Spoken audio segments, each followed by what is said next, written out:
Mobile बना ठगी का हथियार।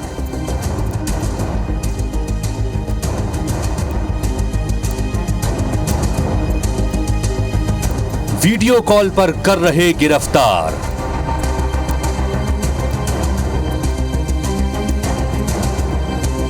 वो तलाश रहा है नया शिकार।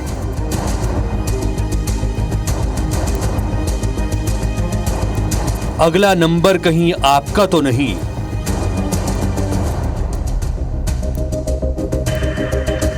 IBC 24 कर रहा है होशियार। डिजिटल अरेस्ट से सावधान।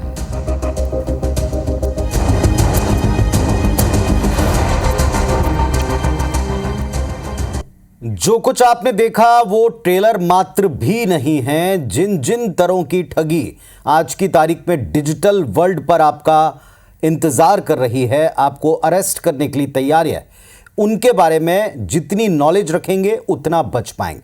नमस्कार, मैं पुनीत पाठक हूं और आप देख रहे हैं हमारी खास पेशकश डिजिटल अरेस्ट।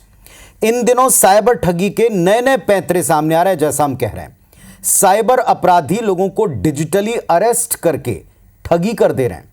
साइबर अपराधी कैसे आपको शिकार बनाते हैं, कैसे चुनते हैं, किस आधार पर चुनते हैं, सब कुछ बताएंगे। कैसे बच सकते हैं यह भी बताएंगे, पर पहले जरा ये वीडियो देखिए। हेलो सर, नमस्ते सर। नमस्ते, सुनील बात कर रहा हूँ दिल्ली पुलिस स्टेशन से। सर बोलिए सर। देखिए, ये जो आपने FIR नंबर मुझे सेंड किया है, इस नंबर के खिलाफ 17 कंप्लेंट्स हमारे पास। आप ये नंबर यूज कर रहे हैं? मैंने नहीं यूज करता हूँ सर। अभी कहाँ से बात कर रहे हो? सर कर्नाटका सर, वो घर में हूँ सर। ओके, इसके लिए आप अपने स्टेट में रिकॉर्ड करवाइए ताकि ये नंबर ब्लॉक कर दिया जाए। अभी मैं आपको कनेक्ट कर रहा हूँ प्रदीप सावंत के साथ। ये आपका इन्वेस्टिगेशन ऑफिसर है। आप अपने स्टेट में रिकॉर्ड करवाइए ताकि ये नंबर ब्लॉक कर दिया जाए। Okay? Yes sir, yes sir, yes sir. अभी मुझे बताइएगा मैं किसके साथ बात कर रहा हूँ। सर संतोष पाटिल सर। ओके, अपना आधार कार्ड मुझे शो कीजिएगा, वेरीफाई करने के लिए दिखाइएगा। सर मेरे पास अभी नहीं है sir Aadhaar card sir, please sir. Phone आपके फोन में है? नहीं सर। फोन में आधार कार्ड की पिक्चर नहीं है आपके पास? नहीं सर। नंबर याद है आपको? सर नहीं है सर, नंबर भी याद नहीं है सर। हमने सिर्फ वेरीफाई करना है। ओके, वेरीफाई करने के लिए। नहीं सर। आप डरिए ना, डरिए ना। अगर आपने कुछ नहीं किया तो आप डरिए ना। हाँ सर, हाँ सर। अगर आपके पास आधार कार्ड है तो मुझे दिखा दीजिए, वेरीफाई करने। नहीं सर, नहीं सर, मैं गाँव को आया था सर, घर में है सर। ओके, तो वीडियो आपने देखा, इसमें एक पुलिस अधिकारी दिखते हैं, एक छोटे से विंडो में एक व्यक्ति दिखाई पड़ता है जो कि पीड़ित है, और पुलिस वाला इन्वेस्टिगेशन करने के तरीके से उससे कुछ सवाल पूछ रहा है, आधार कार्ड मांग रहा है, और ये सारी डिटेल्स जिस अंदाज में मांगे गए हैं, भला कौन ऐसा भला आदमी ना होगा जो इसे देखकर समझकर डर ना जाए, सहम ना जाए। तो ताज़ा मामला लुधियाना का है, जहां वर्धमान ग्रुप के मालिक श्रीपाल जायसवाल को ओसवाल जो है उनको डिजिटली अरेस्ट किया गया। 7 करोड़ रुपए का चूना ओसवाल साहब को लगा दिया गया।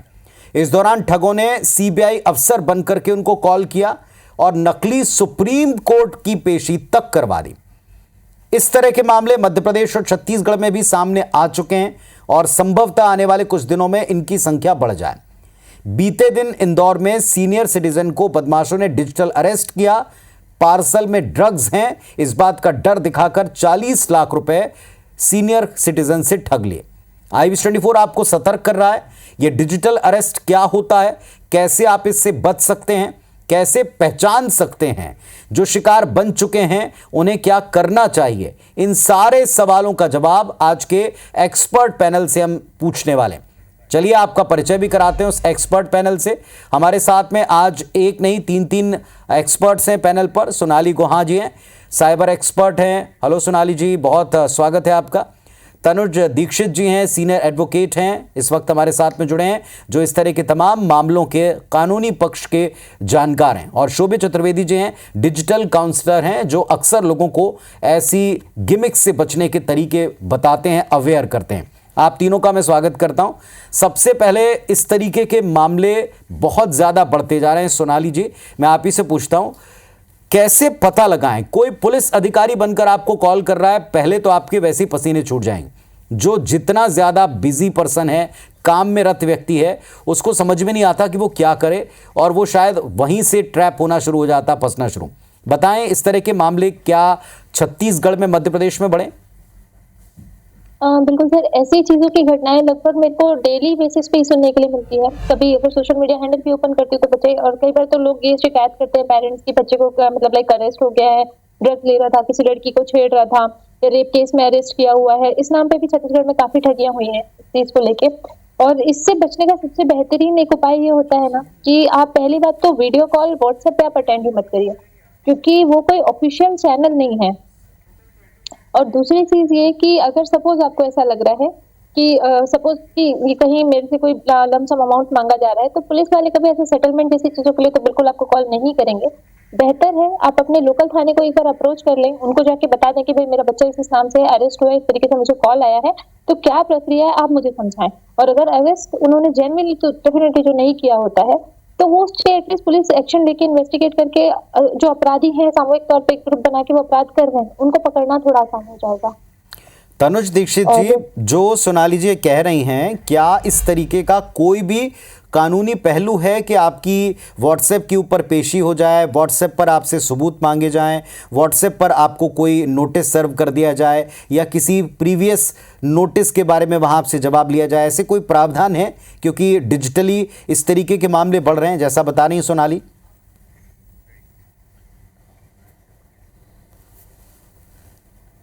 देखिए, अब से पहले 1 जुलाई से पहले भारत के अंदर डिजिटल रिकॉर्ड्स, डिजिटल सबूतों की मान्यता कोर्ट के अंदर नहीं होती थी। उसके लिए अलग से हमको 65B के फॉर्म को पेश करके और मान्यताएं दिलानी पड़ती थी। लेकिन अभी इंडियन एविडेंस एक्ट के अंदर जो चेंजेस करे हैं 1 जुलाई की बाद से, जिसे भारतीय साक्ष्य अधिनियम के रूप में हम देखते हैं, उसके अंदर तमाम तरीके के डिजिटल रिकॉर्ड्स को एज एन एविडेंस आप कोर्ट्स में पेश कर सकते हैं। उसके लिए अलग से कुछ आपको प्रक्रिया करने की आवश्यकता नहीं है। वहीं जो अब नोटिसेस हैं, या देखिए कोर्ट भी ई प्रणाली पर आ रही है, लेकिन अभी तक भी ये जो सिस्टम है कि किसी नोटिस को आप डिजिटली तो सर्व कर सकते हैं, लेकिन नोटिस की ऑथेंटिसिटी एक कोर्ट से ही होगी। मतलब वो एक प्लेटफॉर्म के थ्रू, ई कोर्ट्स के थ्रू, या इस तरीके से ही आपको पेश हो सकेगा। पर्सनल किसी व्यक्ति के नंबर से इस तरीके से मुझे नहीं लगता ऐसे प्रेषित किया जा सकता है वो। साथ ही साथ जो डिजिटल अरेस्ट की हम यहाँ बात कर रहे हैं, इस तरीके का शब्द जो है कानून की डिक्शनरी में अभी तक भी एग्जिस्ट नहीं करता है। ये एक हम माने साइबर क्राइम या साइबर फ्रॉड का एक जो नाम है वो हो सकता है, डिजिटल अरेस्ट या साइबर अरेस्ट जिसे हम कहते हैं। लेकिन वही हमें समझना होगा कि लोग किस तरीके से आए दिन अलग अलग तरीके से साइबर फ्रॉड के शिकार होते हैं, और उस साइबर फ्रॉड का शिकार होने के चलते उन्हें काफ़ी रूप से आर्थिक नुकसान, क्योंकि देखिए मुख्य वजह डिजिटल साइबर फ्रॉड और साइबर क्राइम की एक ही खासियत है कि ये आपको आर्थिक यानी फाइनेंशियल लॉस, आर्थिक नुकसान ही कर रहा है। इसका मकसद ही ये होता है कि जो हमारे उस तरफ जो हम कहते हैं डिजिटल इक्विपमेंट्स के उस तरफ जो लोग हैं, चाहे वो आपको व्हाट्सएप से, फेसबुक से, किसी भी अन्य सोशल साइट से या किसी भी लिंक के थ्रू अगर आपके साथ फ्रॉड कर रहे हैं, चीट कर रहे हैं, तो उनका मकसद सिर्फ यही है कि वो आपसे कैसे भी रुपए ले सके, ऐड सके। यही एक उनका तरीका होता है। जी पुनीत जी। शोभित चतुर्वेदी साहब, जो अभी हमारे दोनों एक्सपर्ट ने बताया वो शॉकिंग भी है, और एक हद तक चूंकि इस तरह के मामले बहुत बढ़ रहे हैं, तो इससे बच पाना ऐसा लगता है कि पता नहीं कैसे बचेंगे, कैसे आइडेंटिफाई करेंगे। आपका एक्सपीरियंस क्या कहता है? लोगों को अरेस्ट होने का डर, लोगों को रेड का डर, लोगों को उनके पार्सल में कुछ गलत मंगवा लिया इस बात का डर, किन किन चीज़ों का डर दिखाकर लूटा जा सकता है? कैसे मामले बढ़ रहे हैं? इन पर आपका एक्सपीरियंस क्या कहता है?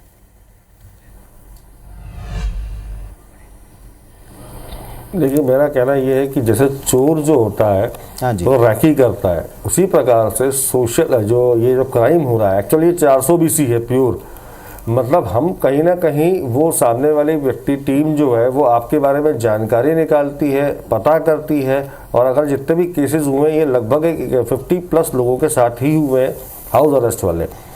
तो वो जानकारी निकालती है, वो आपके बारे में पता करती है, उसके बाद आपको वो कहीं ना कहीं व्हाट्सअप कॉल या फिर सोशल मीडिया कॉल कर रही है।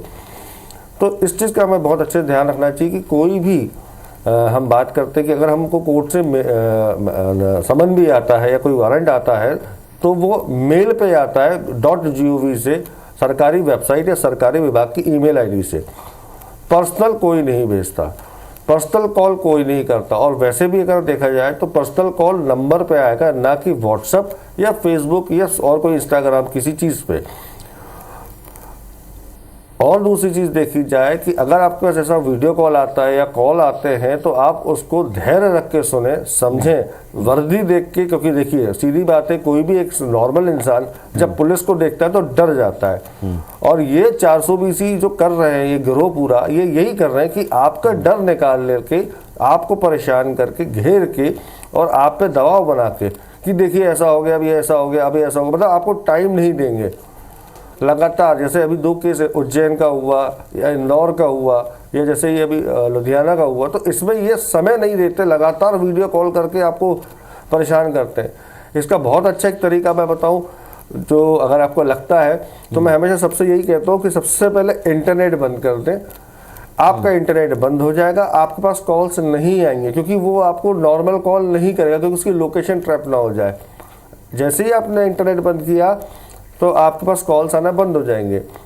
तो यही एक तरीका। दूसरा फिर पुलिस स्टेशन, और तीसरा इससे बचने के लिए आपको ध्यान रखना है, धैर्य रखना है और ऐसी चीज़ों को समझना है कि नहीं यार ये ऐसा नहीं हो सकता, क्योंकि आपने पार्सल भेजा ही नहीं है। कई केस ऐसे जैसे पार्सल भेजा ही नहीं है, उसमें फ़ोन आ गया, या पार्सल भेजा है तो कहाँ से आप, उनके पास ये डिटेल्स जा रही है। हमारी पुलिस पर अब इसको काम करना चाहिए कि जो पार्सल या कोरियर आपने भेजा है वो जानकारी इनको कैसे मिली, जो इनके बच्चे बाहर हैं, ये चीज़ें तो सोशल मीडिया से हमें मिल जाती है, पर पार्सल करने वाला जो एक बीच में आ रहा है ये बड़ा दिक्कत वाला आजकल शोभित जी ये भी बड़ी एक नॉर्मल कोर्स की प्रैक्टिस है कि आज की तारीख में त्योहार आए या जन्मदिन लगे हैं, कोई ना कोई किसी ना किसी कमर्शियल साइट से, ई कॉमर्स साइट से कुछ ना कुछ मंगवाता ही रहता है। घर में 5 लोग हैं तो 5 में से कभी किसी दूसरे ने ऑर्डर कर दिया, इस तरह की बहुत गुंजाइश बन जाती है। 4 लोग हैं, तीसरे के बारे में नहीं पता, और छोटी छोटी चीज़ें भी आजकल लोग बाहर से मंगवाने लगे। मैं चाहता हूँ कि एक बार दर्शकों को, हम जिस अरेस्ट की बात कर रहे हैं, डिजिटल अरेस्ट की, उसकी ज़रा शैली एक बार आप ध्यान से सुन लें। और सोनाली से मैं कहूँगा कि आप इसमें कैसे फेक चीज़ों को पहचान सकते हैं। तनुज जी से भी मैं चाहूँगा कि इसमें क्या फेक पार्ट पकड़ सकते हैं, उसको ज़रा आप समझें। पहले ज़रा ये वीडियो देख लें। हेलो सर, नमस्ते सर। नमस्ते, सुनील बात कर रहा हूँ दिल्ली पुलिस स्टेशन से। सर बोलिए सर। देखिए, ये जो आपने FIR नंबर मुझे सेंड किया है, इस नंबर के खिलाफ 17 कंप्लेंट्स हमारे पास। आप ये नंबर यूज कर रहे हैं? मैंने नहीं यूज करता हूँ सर। अभी कहाँ से बात कर रहे हो? सर कर्नाटक सर, वो घर में हूँ सर। ओके, इसके लिए आप अपने स्टेट में रिकॉर्ड करवाइए ताकि ये नंबर ब्लॉक कर दिया जाए, फ्यूचर में आपको कोई प्रॉब्लम ना हो। Okay yes sir. अभी मैं आपको कनेक्ट कर रहा हूँ प्रदीप सावंत के साथ, ये आपका इन्वेस्टिगेशन ऑफिसर है। आप अपनी स्टेटमेंट रिकॉर्ड करवाइए ताकि ये नंबर ब्लॉक कर दिया जाए। Okay yes sir, yes sir, yes sir. अभी मुझे बताइएगा मैं किसके साथ बात कर रहा हूँ? सर संतोष पाटिल सर। ओके, अपना आधार कार्ड मुझे शो कीजिएगा वेरीफाई करने के लिए, दिखाइएगा। सर मेरे पास अभी नहीं है sir Aadhaar card sir, please sir. Phone आपके फोन में है? नहीं सर। फोन में आधार कार्ड की पिक्चर नहीं है आपके पास? नहीं सर। नंबर याद है आपको? सर नहीं है सर, नंबर भी याद नहीं है सर। हमने सिर्फ वेरीफाई करना है। ओके, वेरीफाई करने के तो सोनाली मैं आपसे पूछना चाहूँगा, इस वीडियो में आपको लगा, क्योंकि जो थोड़ा बहुत हल्का मुझे लगता है कि इसमें जो भाषा है, एक तो कॉन्फिडेंस ज़बरदस्त है, पीछे आप देखें अंबेडकर जी की फ़ोटो तो पूरा सेटअप लगा हुआ है, लेकिन साथ ही साथ ये भी लगता है कि जो भाषा है थोड़ी बहुत पेशावर साइड की, पाकिस्तानी साइड का हल्का सा टच उसमें वो सुनाई आता है। लेकिन क्या पहली बार में कोई ये सब आइडेंटिफाई कर सकता है? कोई क्लूज़ आपको इसमें मिलते हैं जो आप लोगों को बताना चाहें? देखिए, सबसे पहली चीज तो कि जब भी कभी ऐसा कोई कॉल आपको आ रहा है तो कोई भी पुलिस ऑफिसर डेफिनेटली आपको कभी ऐसे कॉल नहीं करेगा व्हाट्सएप पे। और इससे बचने के लिए ना अपनी मम्मियों से थोड़ी सी मदद ले लीजिए। हैक बता रही हूँ, क्योंकि इंडिया जुगाड़ पे बहुत काम करता है। तो मम्मा की जो बिंदी होती है ना सिर पे लगाने वाली, वो अपने फ्रंट कैमरे पे हमेशा चिपका के रखिए। तो कभी अगर अचानक से कोई ऐसा वीडियो कॉल आता है तो अपराधी जरूर उसमें दिखेगा, लेकिन आपका चेहरा डायरेक्ट नहीं दिखेगा। और अगर सपोज किसी के साथ ऐसा कुछ हो जाता है तो जैसा कि अभी सर ने कहा था, हमारे सीनियर एडवोकेट साथ में बैठे हुए हैं, 65B में आजकल सारी चीजें एविडेंस में कंसीडर हो गई है। जो कि अभी चेंज हुआ है 63C सब क्लॉज सी ऐसा कुछ है समथिंग उसमें डिजिटल एविडेंस के लिए। तो अगर कोई व्यक्ति इस तरीके का वीडियो प्रॉपर अपने फोन से उसको रिकॉर्ड कर लेता है, स्क्रीन रिकॉर्ड करके, तो वो इन्वेस्टिगेशन ऑफिसर को डेफिनेटली बहुत मदद कर सकता है। और दूसरा कि ऐसे मैलिशियस लिंक्स या ऐसे वीडियो कॉल्स को आप ब्लॉक कर सकते हैं अपने व्हाट्सएप के सेटिंग के थ्रू। उसमें एक बड़ा सिंपल सा तरीका होता है कि अननोन कॉल्स आप वहीं से रिस्ट्रिक्ट कर सकते हो कि कौन आपको कॉल कर सकता है, कौन नहीं कर सकता। तो पहला आप यहाँ सिक्योर हो गए। और दूसरा, जो ये लोग लिंक वगैरह पहले शेयर करते हैं कि आपका डेटा कुछ पिक कर ले या कुछ इस तरीके का, तो उसके लिए एक फ्री एप्लीकेशन अवेलेबल है। जो थोड़ी बहुत जानकारी है दीक्षित साहब, जैसे आपने बताया कि जुलाई से कुछ चीज़ें बदली हैं, लेकिन जितनी हमारी पास जानकारी, जो अवेयर लोग हैं और कई बार हम लोग स्टडी करते हैं, तो ये बताया जाता है कि अगर आपकी कोर्ट में कभी पेशी है, पहली बात तो ये इस तरीके के केसेस ही नहीं होते, छोटे मोटे मामले होते हैं, लेकिन जहाँ इस तरीके की कोई पेशी डिजिटली कोई बुजुर्ग व्यक्ति को आपको पेश करना होता है, तो वो बाकायदा आपको कोर्ट से रिलेटेड चीज़ें देते हैं, लिंक देते हैं और उन्हीं पर आप जाते हैं, ना कि ऐसे व्हाट्सएप पे। आप क्या बोलोगे, क्या व्हाट्सएप पर ये सब पॉसिबल है? एक्सप्लेन कीजिएगा लोगों को। निश्चित रूप से पुनीत जी, हमारे यहाँ पे ई कोर्ट्स की फैसिलिटीज़ हैं, उसके लिए अलग से ही शेड्यूल कोर्ट्स के माध्यम से ही होता है, और वो भी जो चलते हुए प्रकरण है उसके अंदर होता है। ये बात बिल्कुल सत्य है। लेकिन वही मैं आपको एक चीज़ बता रहा हूँ, जैसे अभी आपने एक वीडियो दिखाया है जिसके अंदर पूरा सेटअप है, सब कुछ है, तो ये बात भी बहुत स्पष्ट कर देता हूँ कि जब हम नॉर्मल रूप से भी कभी किसी अधिकारी से बात करते हैं तो भी कई बार हमारी बात इतनी लंबे समय तक नहीं होती है, जबकि हम तो संवैधानिक रूप से भी कई सारे काम पढ़ते हैं, उसमें भी हम लोग चर्चाएं करते रहते हैं। तो हम ये बात करें कि कोई भी अधिकारी वीडियो कॉल पर इतना एक्सटेंडेड टाइम के लिए, मिनट, 2 मिनट, 5 मिनट, 10 मिनट और सब फालतू की बातें और सारे डिटेल्स ऑनलाइन मांगना, ये संभव नहीं है। अगर आप भले किसी भी शहर से बिलोंग करते हो, आपकी पुलिस के कहीं भी पूरे देश में कंप्लेंट हो, तो संबंधित थाने से, संबंधित एसपी ऑफिस, डिस्ट्रिक्ट के कलेक्टर के ऑफिस या फिर संबंधित कोर्ट से ही आपको एक नोटिस प्राप्त होगा, समन प्राप्त होगा, उसके आधार पर ही आगे की कार्रवाइयां हो सकती हैं। इस तरीके से टेलीफोनिक कार्रवाइयां अगर होती भी है तो उसे महज एक धमकी से ऊपर ना समझा जाए, क्योंकि ये सब 99% जो इस तरीके के कॉल्स होते हैं, जो धमकियां होती है, डराने का एक जो तरीका है सीधे साधे लोगों को, ये पूरी तरीके से फर्जी है। और इसी के ऊपर देखिए, हम लोग इसे कहते हैं, अभी भारतीय न्याय संहिता के सेक्शन 111 यानी 111 के अंदर, 111 के अंदर ऑर्गेनाइज क्राइम करके एक धारा जोड़ी गई है नए कानून के अंदर, जिसके अंतर्गत इस ऐसे क्राइम करने वालों को सजाओं के प्रावधान भी क्या करना है। सबसे पहले दीक्षित साहब करना क्या है? ऐसा कॉल आ जाए, आपको एहसास हो कि आपके साथ में कोई ठगी कर रहा है, करना क्या है?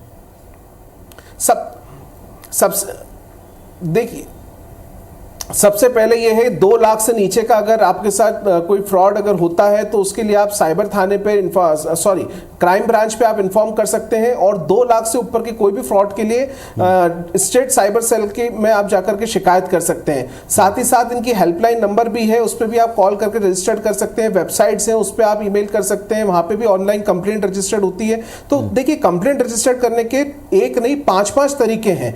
किसी भी रूप में सबसे पहले डरना नहीं है, आपको वो नंबर जिससे कॉल आया है उसको ब्लॉक कर देना है। ब्लॉक करने के बाद आपको तुरंत जो हेल्पलाइन है, चाहे टेलीफोनिक हो, चाहे ईमेल के माध्यम से हो, चाहे नजदीकी क्राइम ब्रांच में हो, आपको जाकर के सहायता लेनी है और अपनी शिकायत दर्ज करानी है। ठीक है, तुरंत उस पर कार्रवाइयां होगी। शोभित जी, बहुत छोटी सी, अगर हम सेकंड्स में अगर लोगों को कुछ सलाह देना चाहें, आप बोलना चाहें, ताकि आप इससे बच पाए।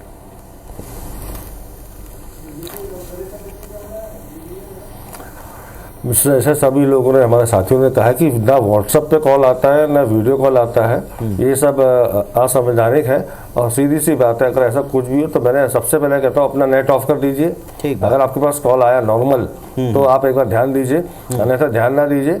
और सीधी बात है, अपने नियरेस्ट थाने या फिर 1930 या cybercrime.gov.in या sancharsati.in इस पे आप जाके उस नंबर की स्क्रीनशॉट लेके वीडियो लेके उसको अपलोड करें कि बाकी लोग भी बचें। उसके अंदर एक चक्षु ऐप है, तो अगर आपका यूपीआई कुछ फॉल्ट हुआ है या कुछ ट्रांजेक्शन हुए हैं तो उस पर आप देके दूसरों को बचा सकते हैं। खुद तो बचे, आप दूसरों को भी बचाएं। चलिए, हमारे 3 एक्सपर्ट ने आपको बताया क्या क्या करना है और क्या क्या बिल्कुल नहीं करना है। जो एक काम बिल्कुल नहीं करना है वो है फौरन घबराने की तो कोई आवश्यकता नहीं है। जब इतनी लंबी न्याय प्रक्रियाएं हमने देश में देखी हैं बड़े बड़े प्रकरणों की, तो आप भी किसी भी तरीके के प्रकरण को तुरंत निपटाने, सुलझाने, दबाने, उसे टालने का प्रयास ना करें। आपके इसी डर, आपकी इसी हड़बड़ी का इस्तेमाल करते हैं वो सारे ठग जिनके बारे में हमने चंद एग्जाम्पल अभी आपके साथ में डिस्कस किए हैं या आपके सामने रखे हैं। आप सुरक्षित रहिए, इसके लिए इस कार्यक्रम को भी देखें, बार बार देखें, टीवी स्क्रीन पर दी गई जानकारी नंबर्स को नोट करके रखें और एक्सपर्ट की सलाह लें, ओपिनियन लें। खामोश रहेंगे तो ठगे जाने की गुंजाइश ज़्यादा है। धन्यवाद आप सबका जुड़ने के लिए और अपने ओपिनियंस देने के लिए। नमस्कार।